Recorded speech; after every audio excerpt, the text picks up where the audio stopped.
Good morning. It is.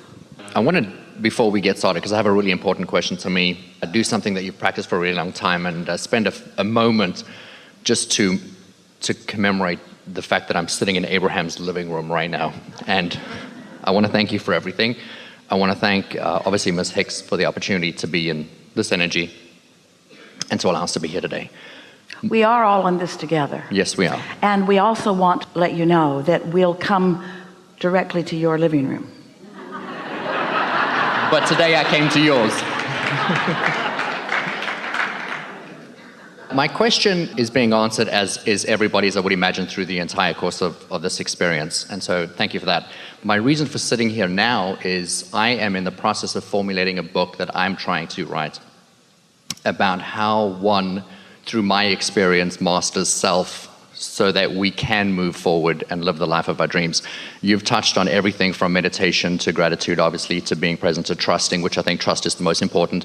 What else out of all of that do you feel would be the most important aspect I could or should include in that body of work? And the intention of the book, what is the message you want to impart to those who read it? That we have the power and the potential to be anything that we want to be, but most people don't believe that we are fully equipped or capable to do what we want to do and achieve. And so it's basically what we're talking about here. Yes. And you're wanting an index?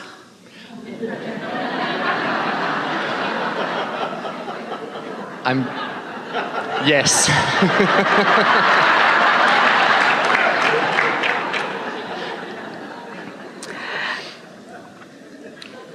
We appreciated your opening remarks here because what you acknowledged, we're going to take a little way around this because it'll be easier for you to hear than if we answer your question head on. And we are going to fully answer your question, so just enjoy this unfolding. We really appreciated your opening remarks because what you said to us, you tried to be very fast as you said it, but what you were wanting to convey to us is that you had several things that you were interested in that all took place before you sat here. And so you were acknowledging what felt to you like a perfect unfolding, getting ready for this next. It was like we were in this vehicle, and this vehicle, and this vehicle, and this vehicle, and now we're at this place of having this conversation. And that is the way it has been today. It is the way that it always is, but it was especially that way today. In other words, a largest number of clickings into place have taken place here today as a result of this perfection in unfolding of this, which leads us to something that came up earlier that we wanted to express with more detail. And that was the subject of our friend who was skiing and collided with someone else who was trying to occupy the same space at the same time. And even the subject of Esther rendezvousing with the elevator in the way that she did, or the people at the airport in the way that she did. And so we want to put some words around this segment for the purpose of a track title, so to speak. We're going to tell you what we're going to tell you, and then we're going to tell it to you, and then we're going to tell you what we told you, because this is really an important thing for you to understand about all of this. So this is what this is about. Infinite intelligence is infinite intelligence. And there are not enough words that could be articulated even in your entire lifetime to adequately describe the knowledge that infinite intelligence holds in relationship to you, in relationship to everything and everything else in the universe. This is mastery of understanding. This world doesn't just go around. This world is created. It is creation. It is not by chance. It is not willy-nilly. It is not airy-fairy. It is not by accident. It is not coincidence in the way humans mean coincidence. It's coincidence in that you're co-creating incidences. But timing of things, the timing of things is a masterful creation that we want you to focus on and just do your best to feel just for a moment. We want you to feel the all things are possible nature of this conversation that we're offering to you here. So a statement that we made that collided with some of your belief systems earlier today was that the night before, Esther's inner being knew what the circumstance of that elevator was going to be the next day. That kind of has to twist your brain into a knot. It makes it sound like things are predetermined, or like there is something that is out of your control. It isn't like that at all. Nothing is out of your control. It's just that every path isn't the path of least resistance. Nothing is out of your control, meaning that there is always a path. You discovering the path has to do with your willingness to intertwine with that broader perspective who does know. Some years ago, Esther and Jerry were in Texas, and they went to pick up their mail at a little town a short distance from where their house actually was sitting. And when they got to this little town and to the post office was surrounded by water. They had sandbags in the doorway to try to keep the water out because the Cibolo Creek had risen from the large amount of rain. And so they couldn't get in to get their mail, but the roadways that they were driving on were high enough that they were fine, but the low areas were off limits to them for a while, for this day. So Jerry said, let's call our friends in San Antonio who own a 1,000-acre ranch, sort of right in the San Antonio city limits. And that Cibolo Creek runs right through their property. So if the creek is over its banks here, it's soon going to be over its banks there. And it runs right through a pasture where they have cattle and equipment. And so they called them and said, hey, just want you to know the Cibolo's over its banks and it's headed your way. And they had enough time that they moved the cattle into another field, higher ground, got the equipment out of the field, and then their friend called back and said, thank you so much. We were completely unaware. And we said, nice to have a friend upstream. So, what we mean by this is something just that simple. Your inner being is in this altitude of perspective, of not just being able to see you where you are in relationship to the now things that are happening, but so much more. Everything. This path of least resistance that we're talking about, everything from where you are to where you want to be is known by your inner being. Everything about you and everything about everyone else that would relate to you is known by your inner being and their inner beings. And your inner beings and their inner beings are vibrationally in cahoots with each other. Vibrationally intertwined with each other for the well-being, for the upliftment of all. Does that make sense to you? Do you understand what good hands you are in? Do you understand that when your life has caused you to ask for something, how much energy and knowledge and energy that creates worlds is on board with you? But when you're doubtful of your own worthiness or not trusting your own ability, then even though that guidance which is available to you, you don't let yourself receive it for reasons of practicing thought. What we mean by that is by keeping beliefs going that you learned from somebody, that you learned from somebody, that they learned from somebody. In other words, most humans are not living in the now, which means most humans do not allow them access to the friend upstream. And we just cannot speak clearly enough the intelligence, the love, and the capability of that friend upstream. So much so that all things are understood because energy is in motion.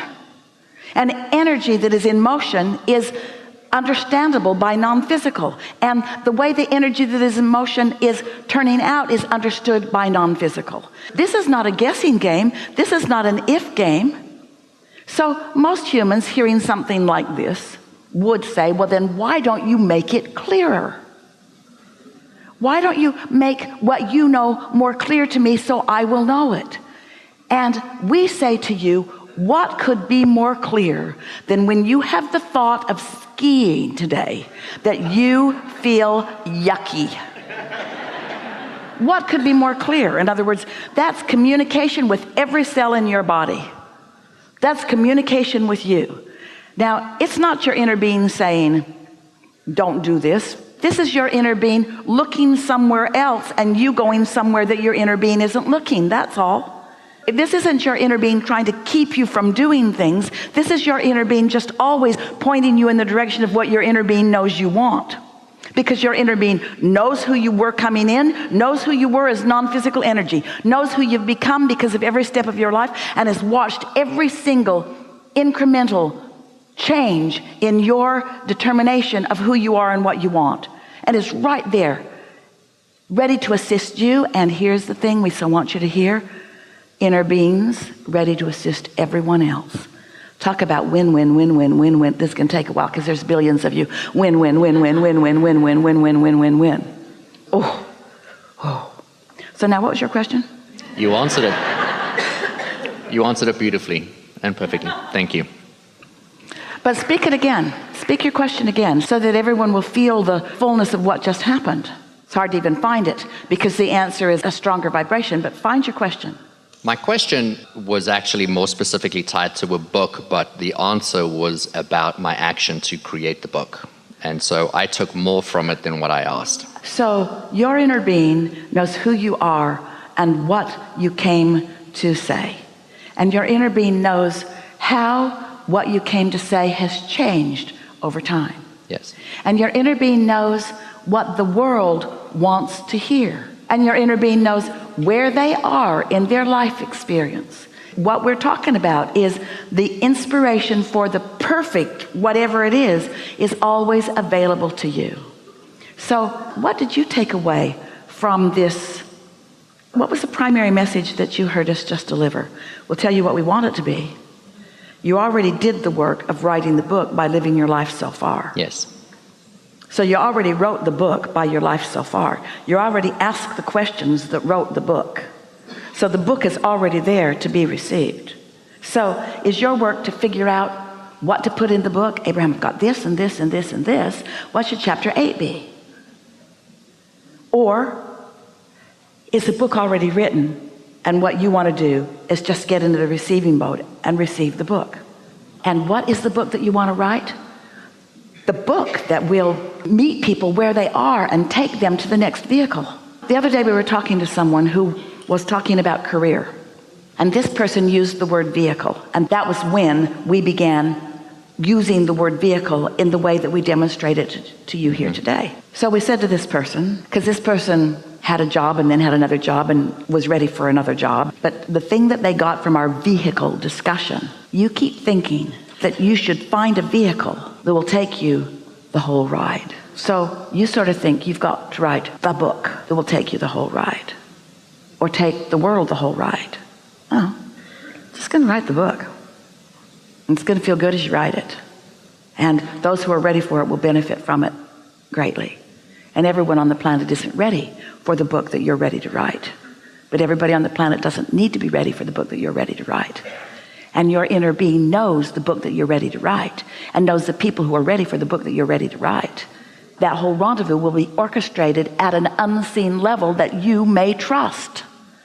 So when you get your head out of that game, your inner being knows what stocks will pay off. Your inner being knows where you are in relationship to that. Your inner being knows where the lottery ticket is. Your inner being knows everything that you think that you want to know. Your inner being knows when your best passage through traffic is. Your inner being knows when the flyer is going to come down the mountain, is going to try to occupy that space, and will help you not try to occupy the same space. All things are known, and things that Esther's vocabulary does not have the ability to articulate. You getting the picture? This is big stuff. This is big stuff. This is big knowing, and you may trust it. And most of all, and you're not going to get this just from our words, you are worthy. It's time for you to let what you will call these blessings in. You are worthy.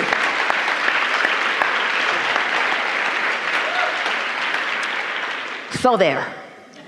This felt really good, and we should do it again. Thank you. Really good. Really good.